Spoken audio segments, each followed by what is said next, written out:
আরো অতিরিক্ত 16 লক্ষ উপভোক্তার বাড়ির জন্য 9,600 কোটি টাকা বরাদ্দ করার প্রস্তাব। আর এই রাজ্য বাজেটের পর জেলার মানুষজন তারা কি বলছেন? মালদা থেকে আমাদের প্রতিনিধি রণজয় সিংহ রয়েছেন আমাদের সঙ্গে এবং আমাদের অপর প্রতিনিধি বিধান সরকারও আমাদের সঙ্গে রয়েছেন। আমি প্রথমে একবার রণজয়ের কাছে চলে যাব।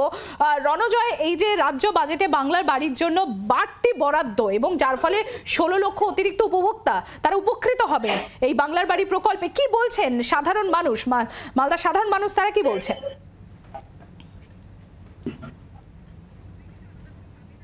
সম্প্রতি আজকে যে বাজেট ঘোষণা হয়েছে এরপরে কিন্তু মালদা জেলার যারা বাসিন্দা রয়েছেন, মূলত মালদা জেলার গ্রামীণ এলাকার যারা বাসিন্দা রয়েছেন প্রত্যেককে কিন্তু অনেকেই খুশি হয়েছেন এবং তাদের একটাই দাবি ছিল যে আবাস যোজনার যে ঘর, সেই ঘর পাওয়ার ক্ষেত্রে তাদের অনিশ্চয়তা ছিল। কেন্দ্রীয় সরকার বঞ্চনার শিকার হচ্ছেন তারা, কেন্দ্রীয় সরকার অর্থ মঞ্জুর করছেন না এবং যার ফলে প্রচুর উপভোক্তা রয়েছেন যারা বাড়ি তৈরি করতে পারেননি এবং এখনো পর্যন্ত কিছু অনেক বাড়ি, অধিকাংশ বাড়ি এখনো সম্পন্ন হয়নি। রাজ্যের মুখ্যমন্ত্রী প্রথমে বাজেট ঘোষণার আগেই কিন্তু মালদাবাসী শুধু নয় রাজ্যের বাসীর জন্য বাড়ি তৈরির জন্য অনুদান তিনি প্রদান করেছেন এবং কিছু অধিকাংশ বাড়ি তৈরি শুরু হয়েছে এবং অধিকাংশ বাড়ি এখনো পর্যন্ত অনুদান পাবেন এমনটাই কিন্তু তারা আশা করছেন।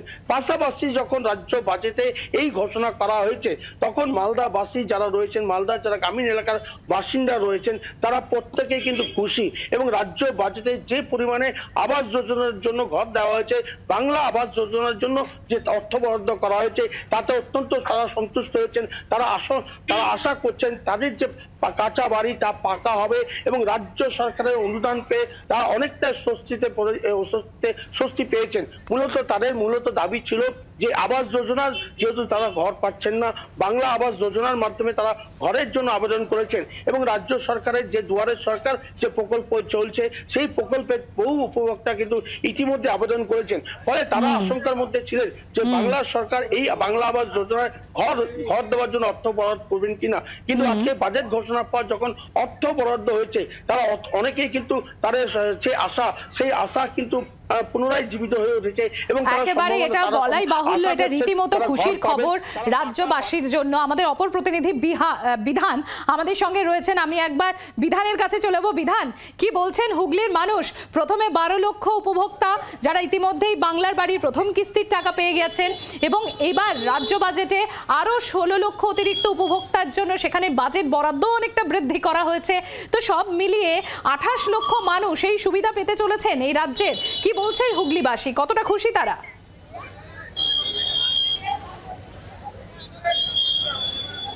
সম্প্রীতি অবশ্যই উপভোক্তাদের কাছে এটা একটা খুশির খবর, কারণ প্রথম ধাপে যখন ঘোষণা হয়েছিল রাজ্য সরকারের পক্ষ থেকে যে 12 লক্ষ মানুষ এই বাংলার বাড়ি প্রকল্পের সুবিধা পাবেন, গত ডিসেম্বর মাসে আমরা দেখেছি যে মুখ্যমন্ত্রী আনুষ্ঠানিকভাবে এই উপভোক্তাদের হাতে প্রথম কিস্তির যে 60,000 টাকা সেটা তুলে দিয়েছিলেন।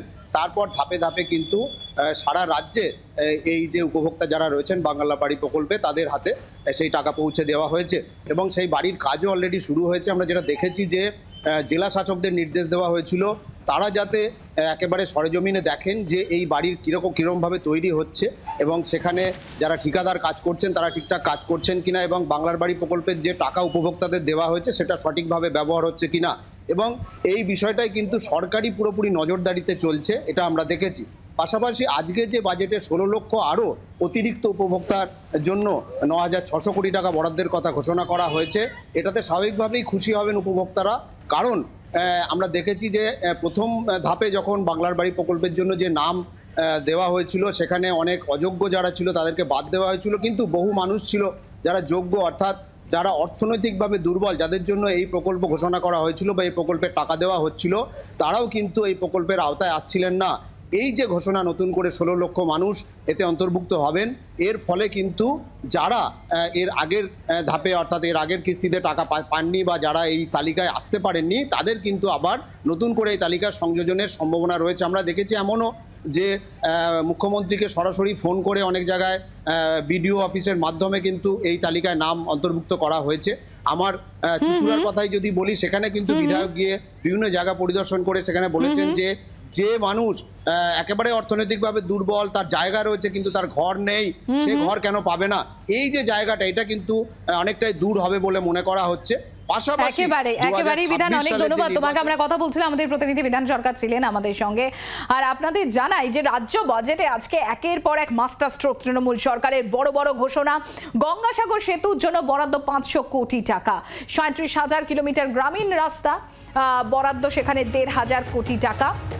আর আপনাদের জানাবো রাজ্য বাজেটে বড় ঘোষণা, গঙ্গাসাগর সেতুর জন্য বরাদ্দ 500 কোটি টাকা। আমাদের প্রতিনিধি শ্রেয়সী গঙ্গোপাধ্যায় আমাদের সঙ্গে রয়েছেন, আমরা সরাসরি চলে যাবো শ্রেয়সীর কাছে বিধানসভা থেকে।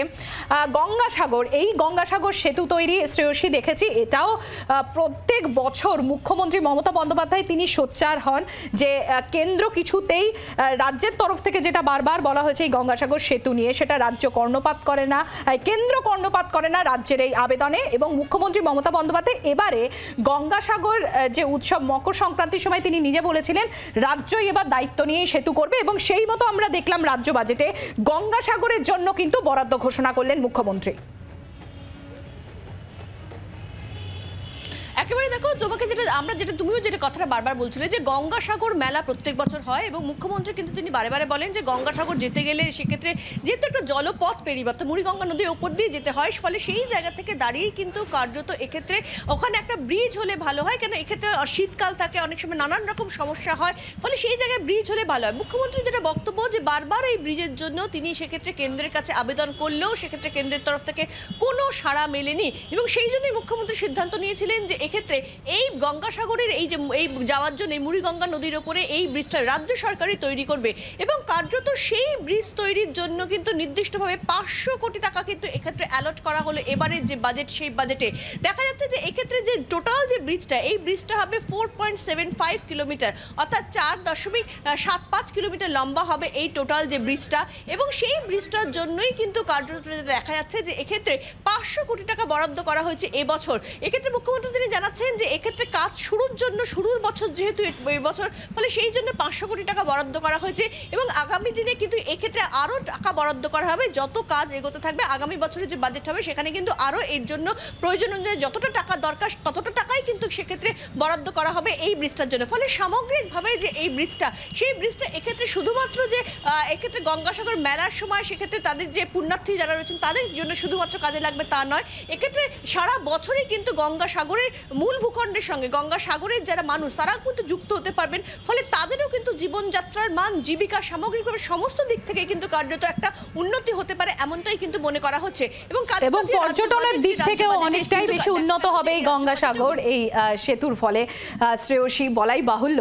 ধন্যবাদ তোমাকে। আমরা কথা বলছিলাম বিধানসভা থেকে সরাসরি, আমাদের প্রতিনিধি শ্রেয়সী গঙ্গোপাধ্যায় ছিলেন আমাদের সঙ্গে। আর আপনারা যেরকম শুনলেন যে রাজ্য বাজেটে বড় ঘোষণা করা হয়েছে গঙ্গাসাগর অর্থাৎ মুড়িগঙ্গা নদীর উপর গঙ্গাসাগর সেতুর জন্য বরাদ্দ 500 কোটি টাকা।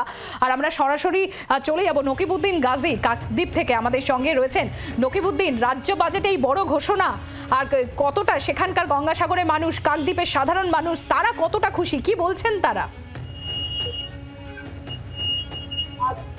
দেখো, এটা তো খুশিরই খবর। কাকদ্বীপ থেকে, গঙ্গাসাগর থেকে কেন, রাজ্যের বিভিন্ন প্রান্ত থেকে মানুষ যারা গঙ্গাসাগরে আসে পুণ্যতিথিতে পুণ্য স্নান করতে, তাদের কাছে এটা বড় পাওনা। এর সঙ্গে সঙ্গে যে গঙ্গাসাগরের বাসিন্দারা যারা আছে, সেই গঙ্গাসাগরের বাসিন্দাদের কাছে এটা কিন্তু যে পাওনা, তারা কিন্তু তারা ইন্টারভিউ দিয়েছে এবং তারা জানিয়েছে, প্রকাশ পেয়েছে তাদের কাছ থেকে যে এই যে সেতুটা হলে মুড়িগঙ্গা নদী অর্থাৎ 5 কিলোমিটার, প্রায় 5 কিলোমিটার নদীপথ, সেই নদীপথের উপরে এই সেতুটা তৈরি হবে, এবং তার যে এই যে একদিকে লট নাম্বার 8, একদিকে কচুবেড়ে, এইটা যেতে প্রায় 40 থেকে 45 মিনিট সময় লাগে ভ্যাসেলে করে। এবং গঙ্গাসাগর থেকে যেসব ফসল অর্থাৎ পান, বিশেষ করে এখানকার অর্থনৈতিক ফসল, সেই পানকে নিয়ে আসতে গেলে অনেকটা সময় লাগে। বর্ষার সময় অনেক সময় এদের যাতায়াত করতে অনেকটা সময় হয়, এবং ফলেই কিন্তু এই যে রুগী আসা, এমার্জেন্সি রুগী, সেক্ষেত্রে কিন্তু জলপথের মাধ্যমে আসতে হবে। এবং গঙ্গাসাগর যে কপিলমণি মন্দিরে যারা যায়, যারা পুণ্য স্নান করতে চায়, সেই পুণ্য স্নান করতে গেলে কিন্তু এই লট নাম্বার 8 থেকে কচুবেড়ে যেতে হবে ভ্যাসেল করে, একমাত্র জলপথে যেতে হবে। শুধু এই গঙ্গাসাগর নয়, এবার রাজ্যের বিভিন্ন প্রান্ত থেকে, এই রাজ্যের এই বিভিন্ন অন্যান্য রাজ্য থেকে, যারা ভিন রাজ্য থেকে আসে গঙ্গাসাগরে, তাদেরকে অনেকটাই বেগ পেতে গিয়ে তাদের গঙ্গাসাগরে পৌঁছাতে হয় কপিলমণি মন্দিরে। মানে যদি ডাইরেক্ট গাড়ি যায় ব্রিজের উপর থেকে, তাদের সেই সমস্যাটা দূরীকরণ হবে এবং প্রত্যেকদিন মানুষ যাতায়াত করতে পারবে। ফলে কিন্তু গঙ্গাসাগরে যারা যায়, বিশেষ করে গঙ্গাসাগরে যায়, তাদের সঙ্গে একটু কথা বলার চেষ্টা করবো যে এইটা ব্রিজটা হলে একেবারে, এবং এই প্রকল্প হলে সাধারণ মানুষ, সেখানকার মানুষের জীবনযাত্রার মান যেমন উন্নয়ন হবে, তার পাশাপাশি পাশাপাশি পর্যটন শিল্পের দিক থেকেও অনেক বেশি সুবিধা হবে গঙ্গাসাগরের সাধারণ মানুষদের সেখানে এই যাতায়াতের ক্ষেত্রে, অর্থাৎ গঙ্গাসাগরের সঙ্গে মূল ভূখণ্ডের যোগাযোগের ক্ষেত্রে। বাংলার আওয়াজ, বাঙালির আবেগ, জি 24 ঘন্টা।